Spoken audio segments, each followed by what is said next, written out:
the possibility we have of opening to the infinite, or what's also sometimes called the absolute. That place of emptiness that holds everything. That space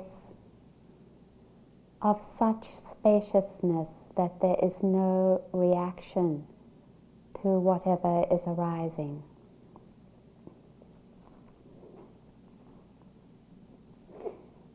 Today I wanted to talk about, in some ways, the opposite of that.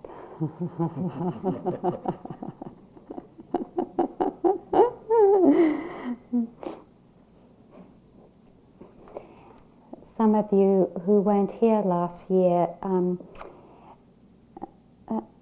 might not have known that my father died this time last year while I was teaching last year's retreat. And for various reasons and conditions, coming here this time has brought up an extraordinary amount of pain around his death and pain around our relationship. And I've been going in and out of it during this retreat. And sometimes it hasn't just been the sadness and grief that comes with someone we love who dies. But sometimes there's also been extreme dissociation that has come from the trauma that was in our relationship when I was a young child. And so there have been times when there hasn't been any emptiness and when there hasn't been any spaciousness. Times when it feels like it's been absolutely impossible to be mindful. And so I was thinking about this and thinking, what gives me the trust? What gives me trust being in this process? Because while I felt the extraordinary difficulty of it, and also sometimes the struggle of wanting to be here with you in free of these energies, wanting to be with you in a total space of emptiness, and feeling sometimes the judgments of, oh, how can you be teaching this retreat and going through all these things? Now you know what teachers are really experienced sitting up here. We aren't really as good as we look. That's really true.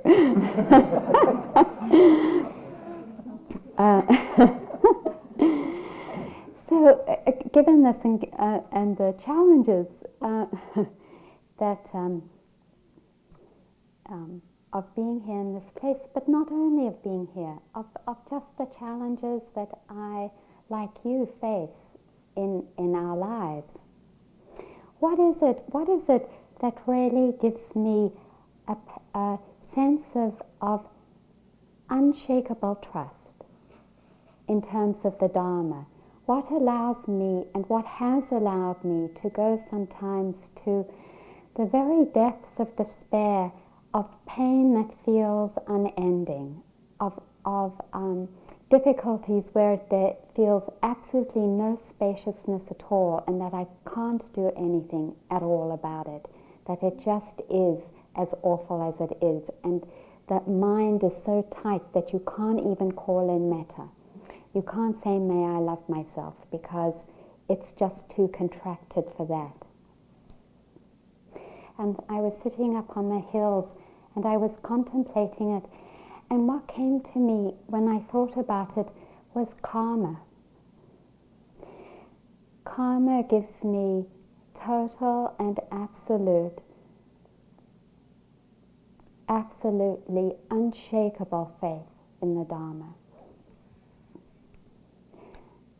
Because I understand that at the very core of my being, no matter how far I am caught, no matter how far I'm dissociated, no matter how much pain I'm in, at the very core of my being, I understand that my deepest intention is for my healing. And that what karma says is that every intention always has a consequence. Every intention always has a consequence. The formal definition is volitional action which wills the mind and body or organizes the mind and body towards a goal. The Buddha said it this way. He said it in a very conservative, in a verse that many of you might recognize. Phenomena are preceded by the heart, ruled by the heart, made of the heart. You could substitute mind for heart. If you speak or act with a corrupted heart, then suffering follows you as the wheels of a cart, the track of the ox that pulls it. Phenomena are preceded by the heart, ruled by the heart, made of the heart. If you speak or act with a calm, bright heart, then happiness follows you like a shadow that never leaves. It's not that my mind or heart in these times are calm or bright, but they do have as my deepest wish my healing. Over and over again I've understood the power of intention, or we could even say the power of prayer. It's the same thing.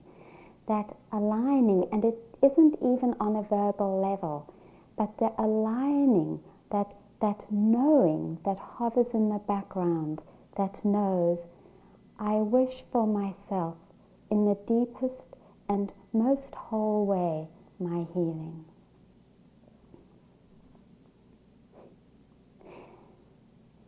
At the very crux of karma is understanding what brings suffering and what doesn't. The Buddha didn't make a distinction. He wasn't kind of sitting up there saying, this time you really fucked up, Arena. You really are bad. Here you are caught in this old karma,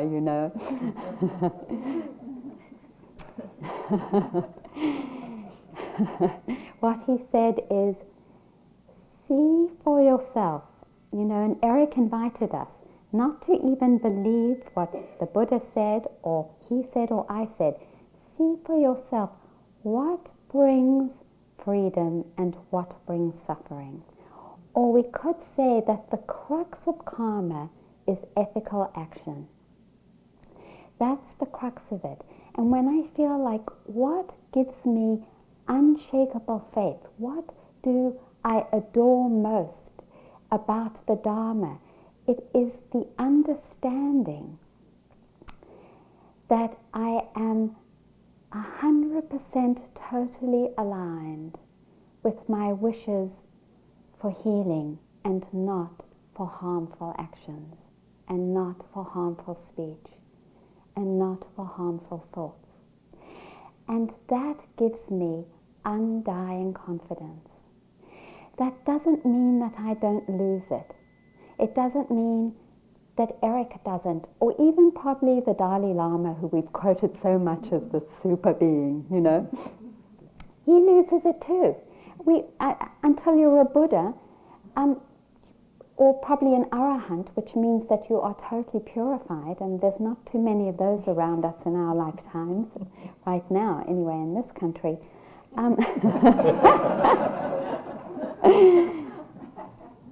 We lose it. So that's not the issue. The issue is understanding and knowing the path which liberates, and the path which brings us more and more into that constriction that Eric has talked about. That's the crux of the Dharma. Understanding that through understanding what is ethical, what is skillful, we can build our freedom even in the midst of that total despair.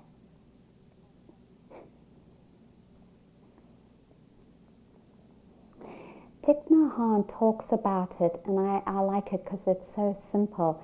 He talks about karma as a storehouse.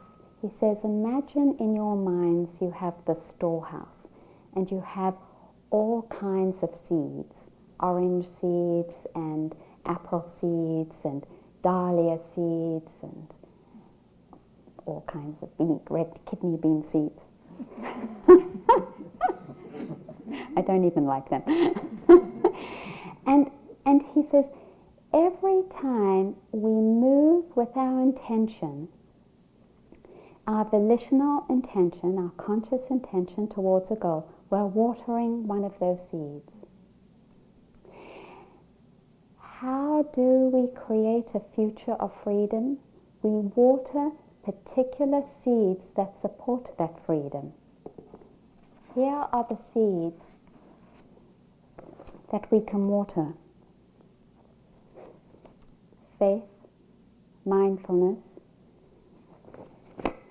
being scared to do something that is immoral, fear of doing something that is wrong, in the good sense of it, non-greed, non-hatred, tranquility of mind, cultivating lightness of mind, having that sense of deep flexibility of mind, and a deep knowing or proficiency of mind, right speech, right action, right livelihood, compassion, appreciative joy, and wisdom.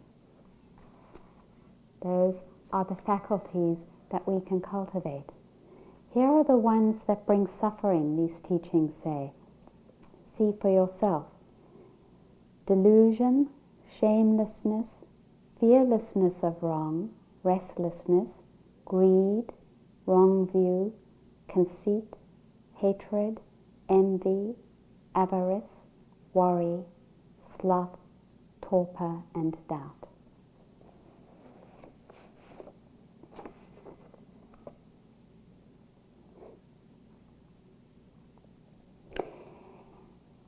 In a way, I don't think there's anything more empowering for us in our lives than to understand in detail, specifically, what are the energies, not that make us bad, but just that bring suffering, and what are the energies that liberate.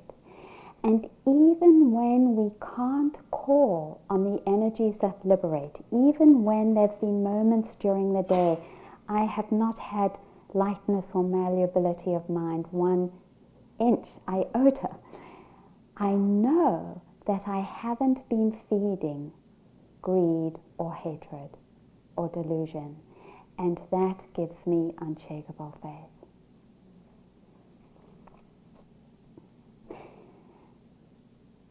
Just to know that there are qualities which liberate us and that there are qualities which don't. Here's a beautiful poem by Mary Oliver. She says, "Who made the world? Who made the swan and the black bear? Who made the grasshopper? This grasshopper, I mean, the one who has flung herself out of the grass, the one who is eating sugar out of my hand, who is moving her jaws back and forth instead of up and down, who is gazing around with her enormous and complicated eyes. Now she lifts her pale forearms and thoroughly washes her face. Now she snaps her wings open and floats away. I don't know exactly what a prayer is. I do know how to pay attention, how to fall down into the grass, how to kneel down in the grass, how to be idle and blessed, how to stroll through the fields, which is what I've been doing all day. Tell me, what else should I have done? Tell me, what is it you plan to do with your one wild and precious life?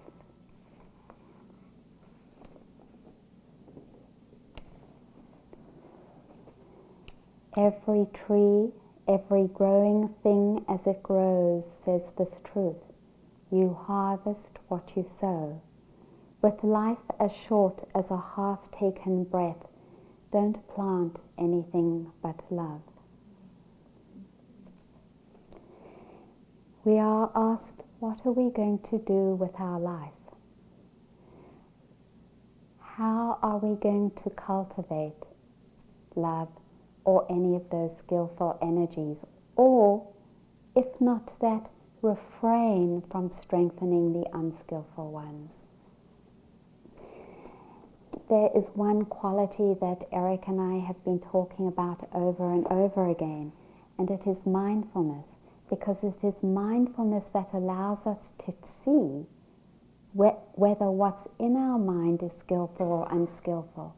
Without mindfulness, we are blind. Without mindfulness, we can't see. There was a really beautiful Tibetan teacher, I don't know if any of you had the good fortune to meet him, called Nyosho Ken Rinpoche.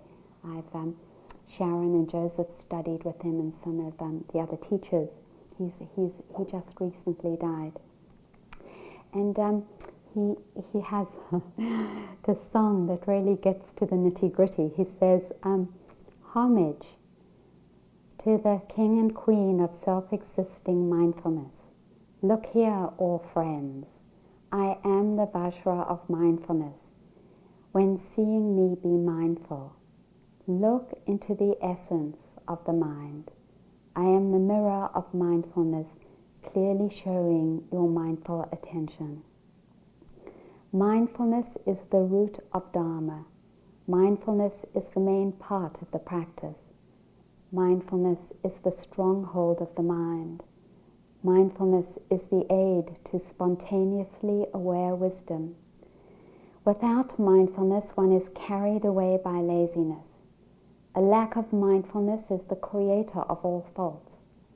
A lack of mindfulness doesn't accomplish any purpose.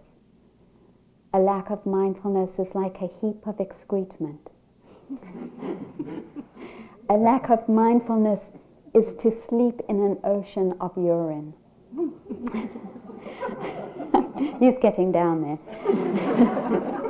A lack of mindfulness is like a heartless corpse.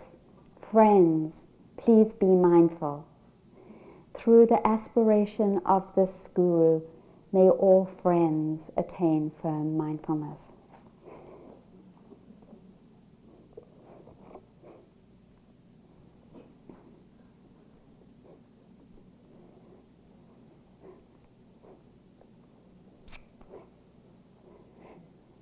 Underlying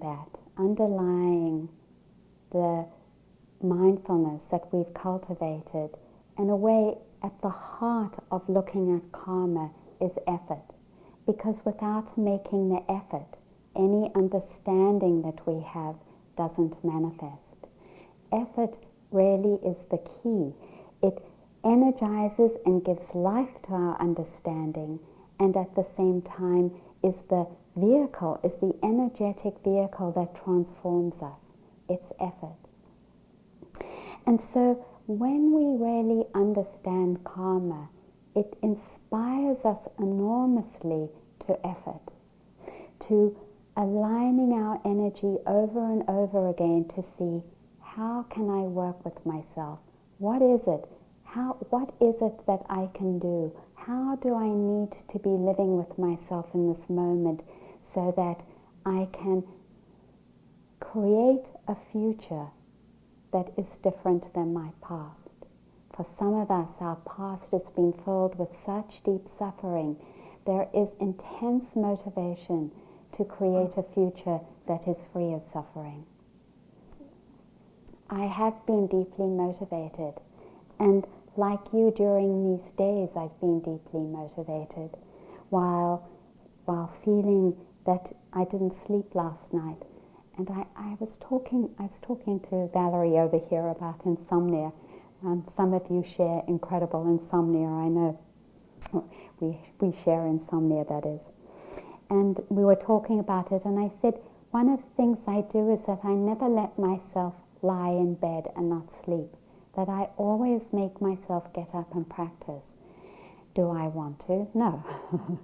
But I know my mind, and I know that if I lie in bed, it is going to go to the negative. I am going to get into frustration, I'm going to get into desire, and I'm going to get into aversion.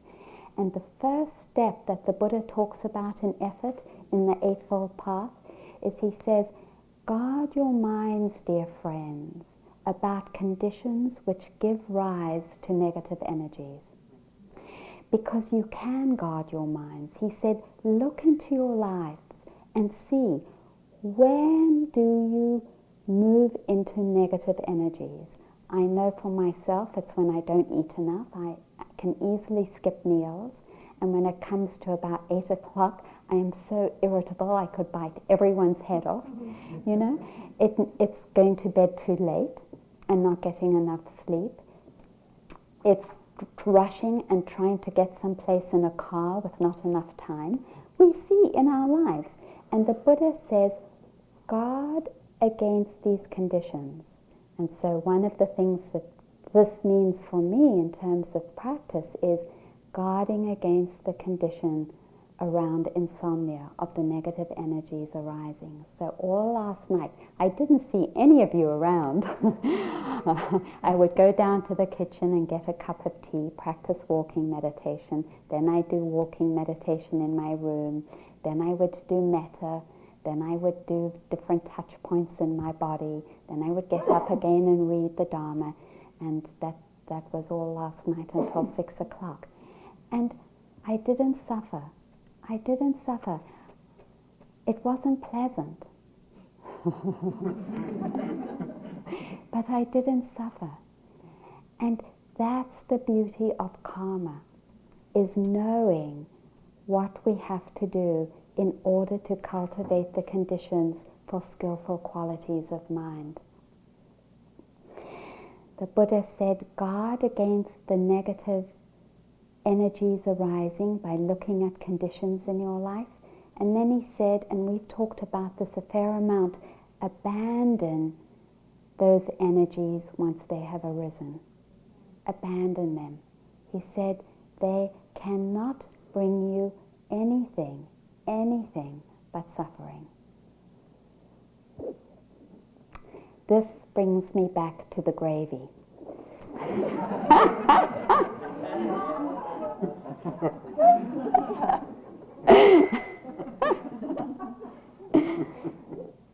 I got quite a few notes.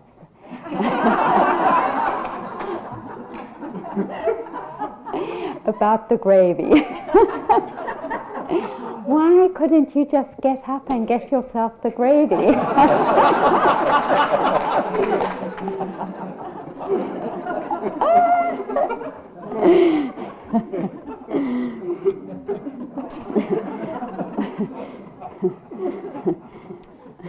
Or aren't we born into our bodies to experience the delights of the body?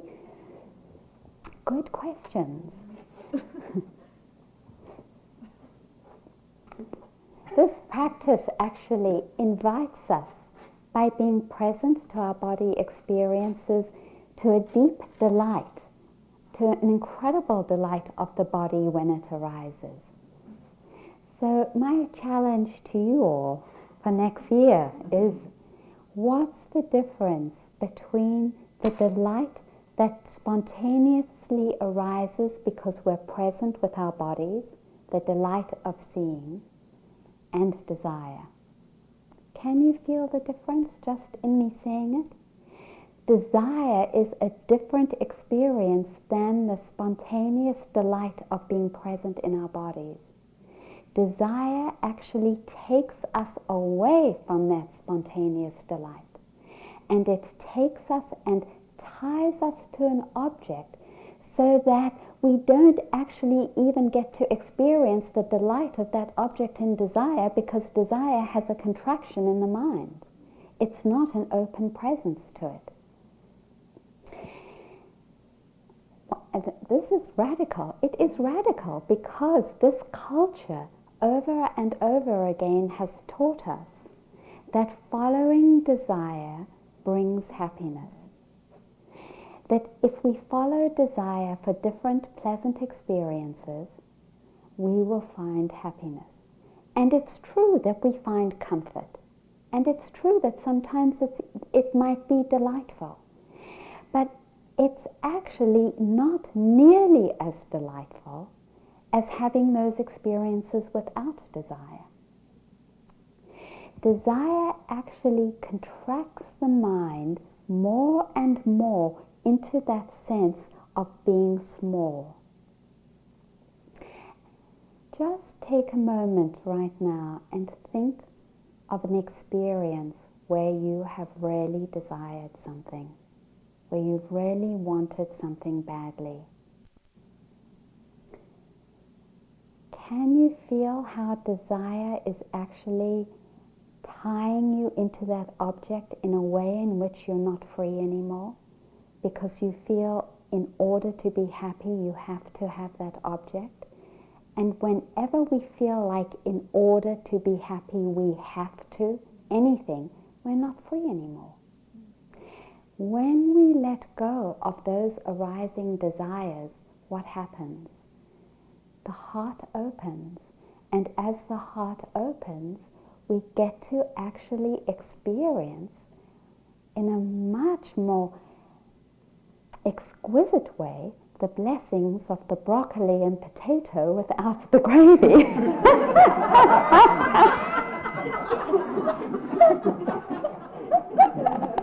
Yeah, that was good.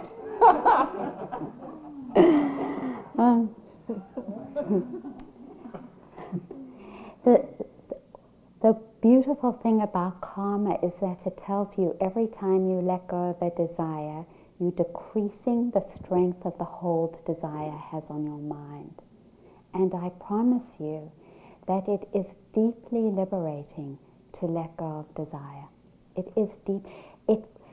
It opens the chain or the link of the chain that brings about the space of emptiness that we talked about. In fact, when the Buddha first talked about the Dharma, the very first talk he gave to the 5 acquaintances that he had practiced with for so many years, practiced asceticism with, he said, I'm going to give you the very essential truths of the Dharma. And he said, life as it is constituted is uncomfortable, is stressful, is changing.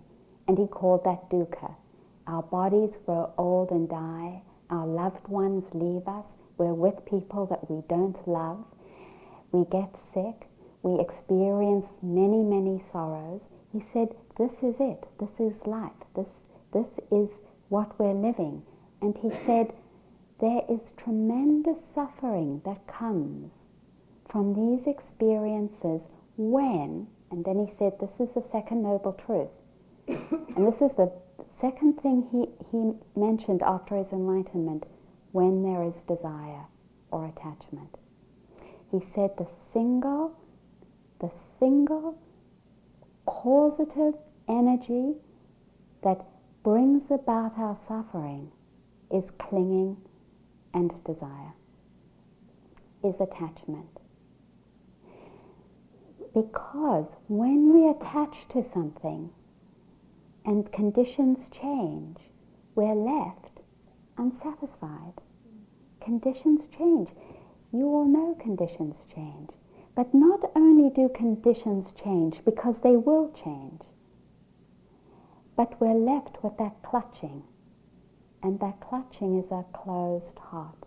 That clutching is a contracted heart. That clutching is a small self.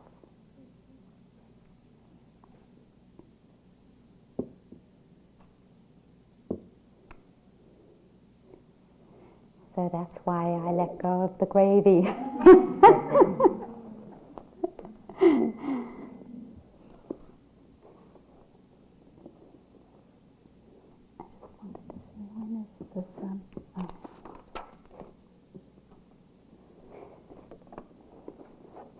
So the Buddha talked about guarding against the conditions that bring the unskillful states of mind.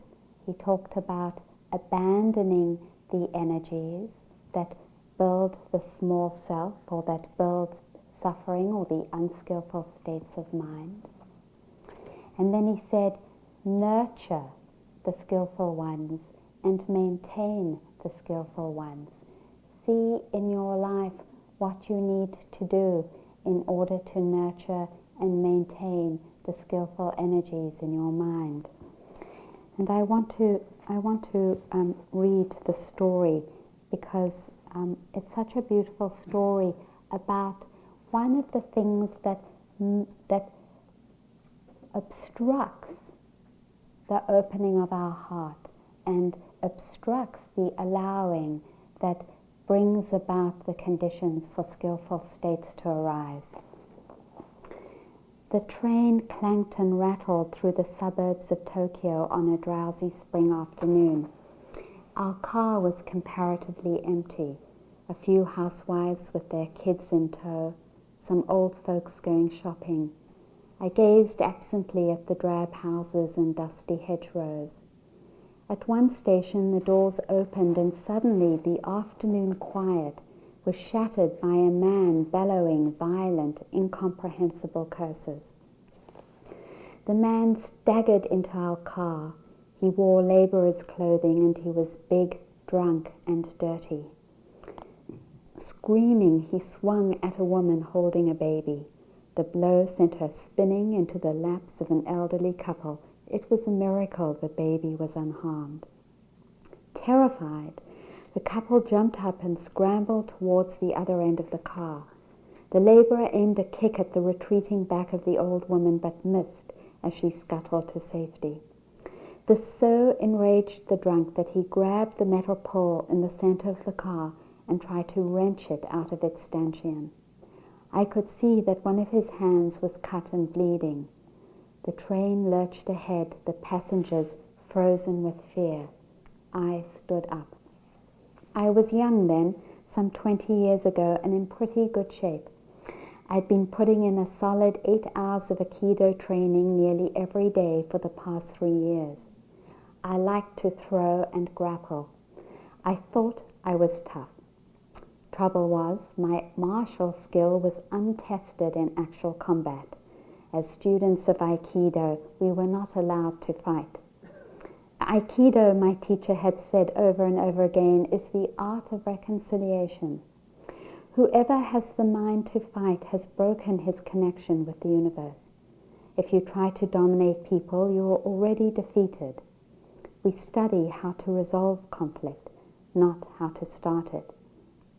I listened to his words. I tried hard.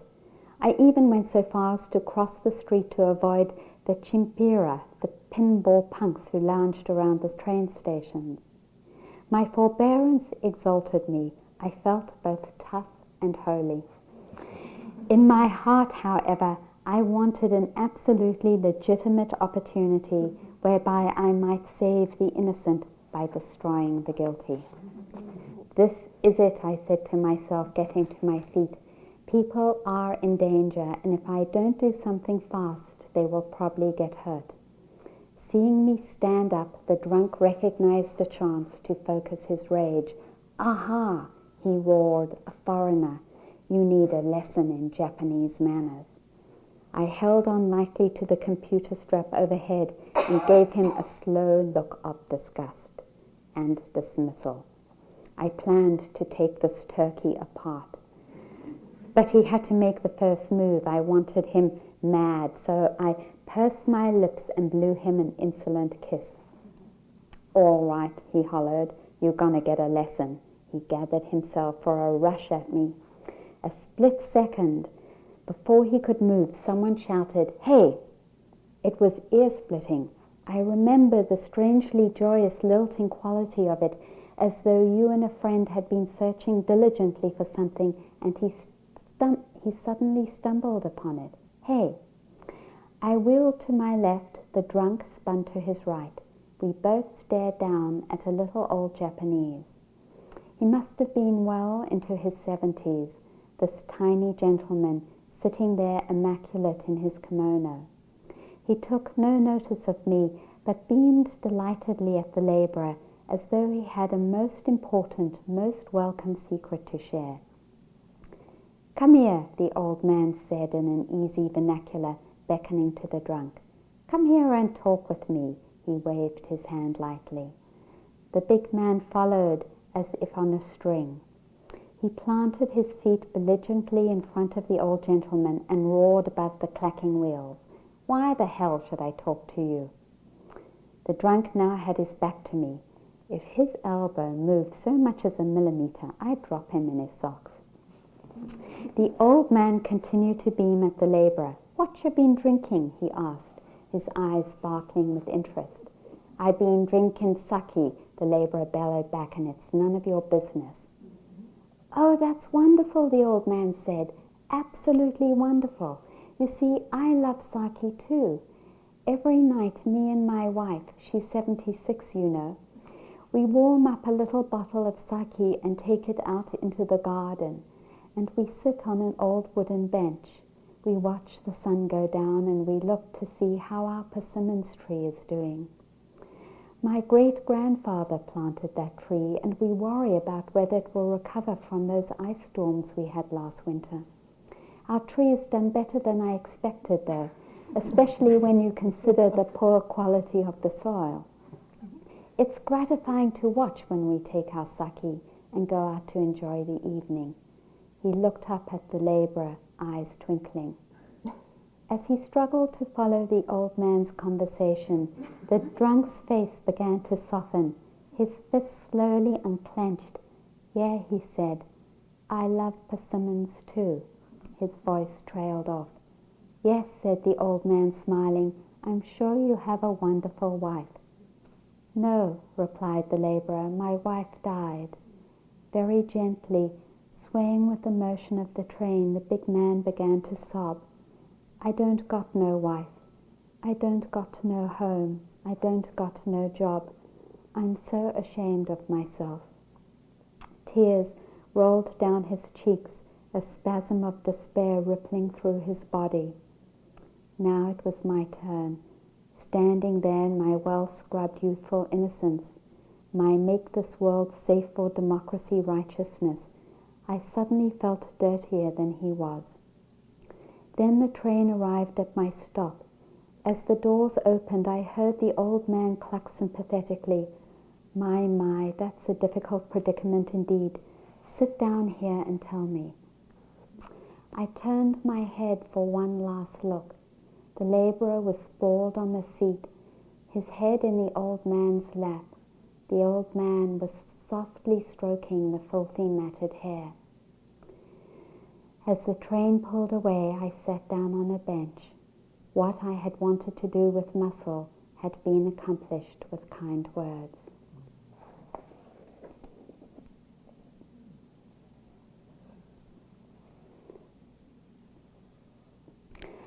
I love that story because so often our ideas about how we think we should be as martial artists, as doctors, as nurses, as wives, as moms, take us away from that inner heart connection and awareness that allows us to live a path of gentleness and openness. In my interviews with you, often there's been this question of what should I do next? How should I live my life? Our coming to connection to ourselves, our opening to not only what is beautiful, but to what the labourer in the subway represents, to all that's difficult. The gift of our listening to ourselves, the gift of being present and connecting to ourselves becomes our path, becomes our vision, gives us eyes to see step by step what needs to be happening. Not from the idea of I'm an Aikido martialist, but from our heart of, oh, come here, let me embrace you, let me hold you, or let me just live with patience with you as these difficulties arise, and let me surrender in knowing that my path and that my true path can only come about from an inner connection that is guided by mindfulness and the understanding of karma. To call into being over and over again what is kind, and to let go of what is unkind. Every tree, every growing thing as it grows says this truth: you harvest what you sow. With life as short as a half-taken breath, don't plant anything but love. So let's sit together for a moment.